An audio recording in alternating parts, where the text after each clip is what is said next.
Loop 10. Letter. I used my last attempt to open my Facebook page and tried to find the Facebook page of that engineer guy until the time passed until 2 a.m.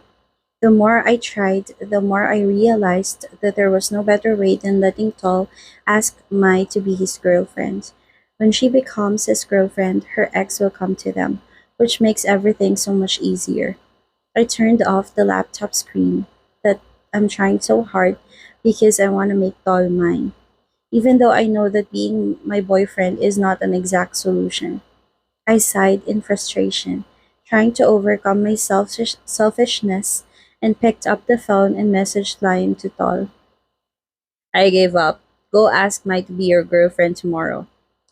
I can't forbid Tall to be her boyfriend, so the rest of my duty is to do everything so that Tall will not have to die on the night of meeting her ex. Woohoo! A group of boys shouted loudly under the building, followed by the excited whispers of the people who saw what happened. He asked her to be his girlfriend! Who's that woman? Be Mai, a cheerleader of the Faculty of Art! I stood and witnessed the love of Tol and Mai for a while before walking and sitting down next to a boy who was reading a book while having some candies. I turned to look at Nong Art, who probably doesn't know who I am, but he might have dreamt of me a couple of times. Art was going to put another candy in his mouth, which made me interrupt quickly. Nong! Art was stunned and looked up at me. I sighed in relief that the candy had not yet entered his mouth. I'm trying to talk to Art to distract him, but what happened next was the sound of someone's footsteps approaching quickly. I turned to look in a hurry. Tall was walking and came straight to us and stopped in front of Art. He grabbed the bags of candy and threw them into the trash, which caused a loud thud while I and Art were stunned. I saw Nong Mai standing in the distance holding flowers. She was looking at us with a puzzled expression on her face. What, what the hell, Tol? Art looked up at Tol, who was gasping for breath, seemingly a little tired. Don't eat. Tol pointed to the trash. It will get stuck in your throat. I think I just found someone who can solve problems worse than me, and that person was Nong Tol. I couldn't stop laughing. I won't be the only freak anymore. Thank you, Tol, for also being the weirdo. Art turned to look at me, who was laughing, trembling with a terrified face. I stood up and pushed Tol's shoulder to make him walk away. It's not smooth, bro, I whispered, smiling. I thought you were going to help him. You were looking at me and Mai and didn't throw away Art's candy, so I can't stand it. Tol answered me irritably. I was going to talk to no Art. Pulling out his candy is a bit too much. I patted his back. So, did you ask Mai to be your girlfriend smoothly? Yeah, she's okay with me helping. Tol turned around to look at Mai, who was holding flowers from far away. Okay. I don't know why I feel so empty in my heart, though I know that Tol and Mai aren't in love with each other. But why is my encouragement like being pulled away? We need to talk about tomorrow night. Should we tell Mai the truth about what's happening right now? Tol asked, so that she can be careful. I think we shouldn't. Let it be natural. You just have to keep her in check. I smiled lightly. Just call me if you're free. My shift starts at 4 o'clock. You can go stay with Mai now. Tol looked at me silently. Aren't you regretting it? I raised my eyebrows. Regret about what? Forget it.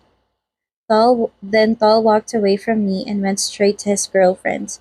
I tried to understand Tall's question, but when I saw Tall and Mai standing next to each other, the feeling of tightness in my chest appeared slowly, and the answer became clear in my head. He asked if I regretted when Mai became Tall's girlfriend, and the answer was yes. But what's more suspicious is why he asked me this question. This fucking slide. I sighed as I opened the PowerPoint program to do the slideshow presentation tomorrow morning. Seeing the title makes me want to throw up. One of the torments of looping is having to do the same things repeatedly, like when you finished your work, then the light goes out and you didn't save the file yet. I started working with the most boring emotion in my life. It is now 2 o'clock in the afternoon. I decided to work on the slides before my afternoon shift so that after my shift I have more time to sleep. While working, I glanced at my phone as I wanted to talk to Tal about tomorrow night. The door of the residence room opened with a tall figure of Dr. Singh walking in. What the heck? You stole my computer. It's not yours. It's a public computer. I was going to look for a cafe on Facebook page so that I can sit and chill with Nong Bin. Singh brings a chair and sits next to me. Do you have any recommendations? Singh. I turned to look at my classmate and decided to ask what had been in my mind for a long time. What do you mean when you say that your target is not Nongpin? Singh smiled widely. Nongpin is just part of it, but mainly, I like to see Gap having a hard time. It's fun. I gasped. What the hell did Gap ever do to you? Never. Singh raised his hands to chin up against the table. But you have to see his eyes when he looks at me. His look is so full of hate with some tears. I just want to put my hand and squeeze it. Singh held up his hand and clenched his fist. He wasn't like you last time when I came to a fight with Nong Tao. You didn't look that weak. Singh, I don't understand you at all. What do you want exactly? I tried to calm myself from punching Singh's face, but I couldn't help but reach out and grab his collar. Stop doing this. Let Gap go with Pin. Singh raised his eyebrows slightly and raised his arms as if he was giving up. Yeah, yeah. But his smile didn't mean he was sorry at all. I let go of his collar and turned my attention back to my work as before. I try not to get involved too much in other people's businesses right now.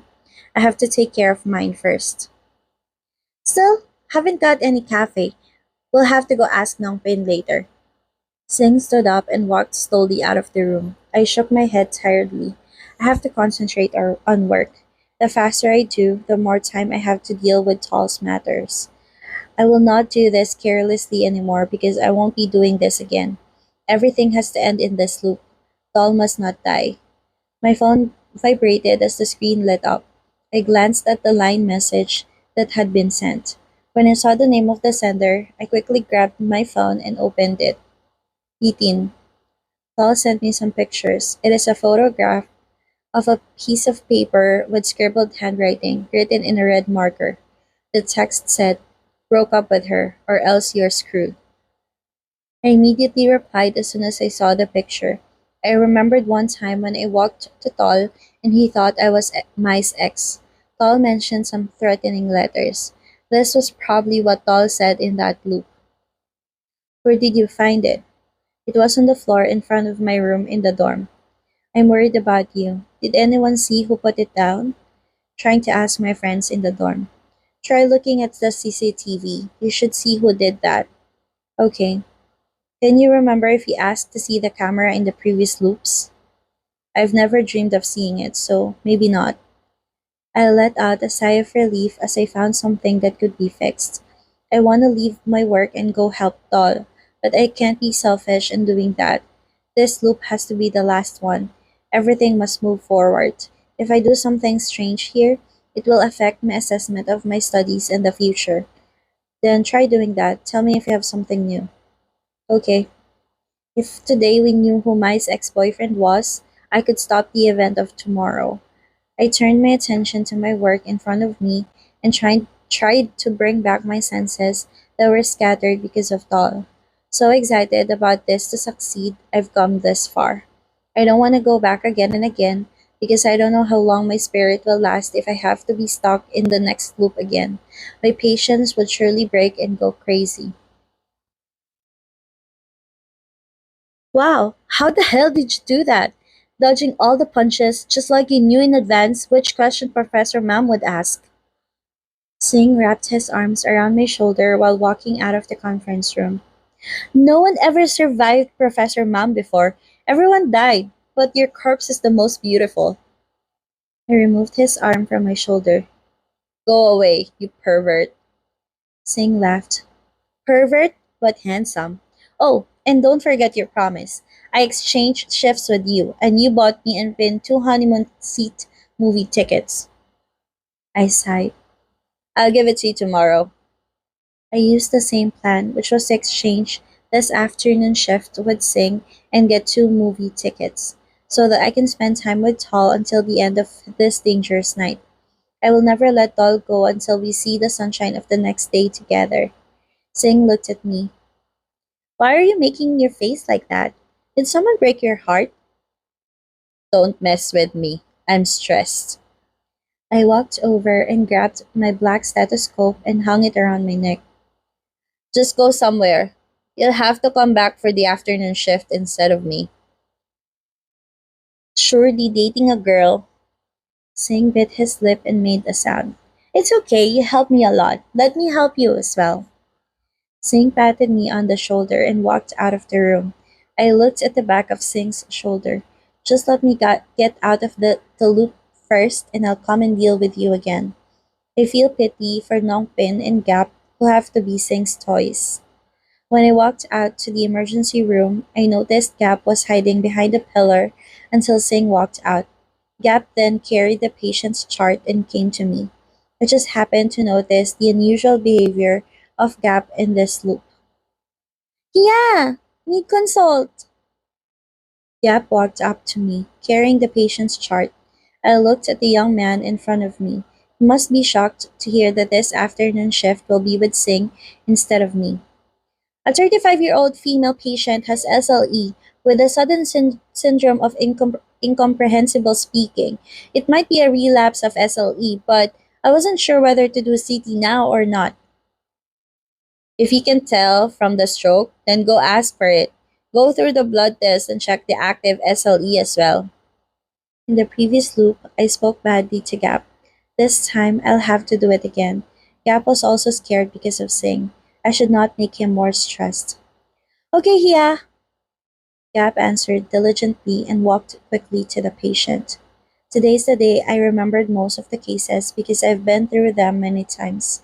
I can nearly remember the names of some patients as soon as I see their faces, which makes me clear all the work quickly and sufficiently that everyone compliments me.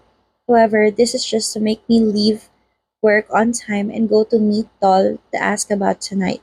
As soon as the clock showed 4 o'clock, I quickly passed my shift to Singh, who was waiting.